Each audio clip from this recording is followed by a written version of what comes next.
Hello, আসসালামু আলাইকুম বন্ধুরা, কেমন আছেন সবাই? আজকে আবারও আমরা জিতে গেলাম, ফাইনালে চলে গেলাম। আর ফাইনালে যাওয়া মানে আসলে পর্তুগিজ যারা আছেন তাদের সবার জন্যই ভালো হলো, কারণ অ্যাটলিস্ট আমরা সবাই মিলে আবার ফাইনালে আনন্দ করতে পারবো। এটা ফুটবল খেলা, কেউ কারোর উপর মন খারাপ করবেন না। আমরা এতদিন ট্রোল করছি, একজন আরেকজনকে অনেক দুষ্টমি করছি, মজা নিছি, এটাই ফুটবলের সৌন্দর্য। আসলে প্রায় ফাইনাল খেলা শুরু হবে, ফাইনাল খেলা শেষ হবে, আবার আমরা আমাদের নিজেদের কাজে আমরা চলে যাব। কিন্তু এটাই আসলে ফুটবলের সৌন্দর্য, এটাই খেলার সৌন্দর্য। খেলা একটা বিনোদন।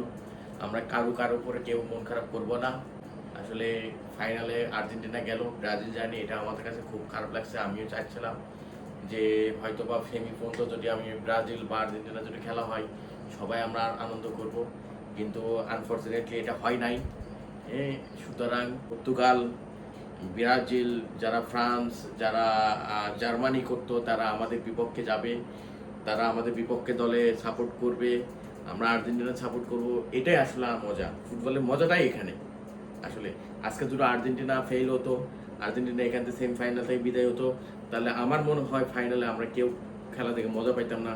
আর্জেন্টিনা সাপোর্টারও মজা পাইতাম না, ব্রাজিল, পর্তুগাল, জার্মানি, ফ্রান্সের সাপোর্টার যারা আছে তারাও মজা পাইতো না। শুধু স্পেনের যারা আছে তারা খালি মজা নিত।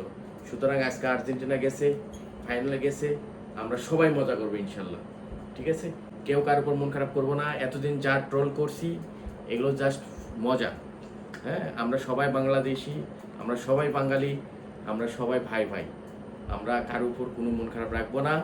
আমরা অনেক ট্রোল করেছি। সুতরাং ফাইনাল হবে, ফাইনালে যে কাপ পাবে পেল, আমাদের আসলে কোনো যায় আসে না। কিন্তু যদি যার আমাদের হয়তো যে ফেভারিট সে পেলে আমরা হয়তো খুশি হব, কিন্তু যে পেলো পেলো, আমরা কারোর উপর কেউ মন খারাপ রাখবো না। আমরা যে পেলো আমরা সেটাই মেনে নেব। আমরা আমরা ফাইনাল শেষ, কাপ পাওয়া শেষ, আমরা আমাদের নিজেদের কাজে চলে যাব। আল্লাহ হাফেজ।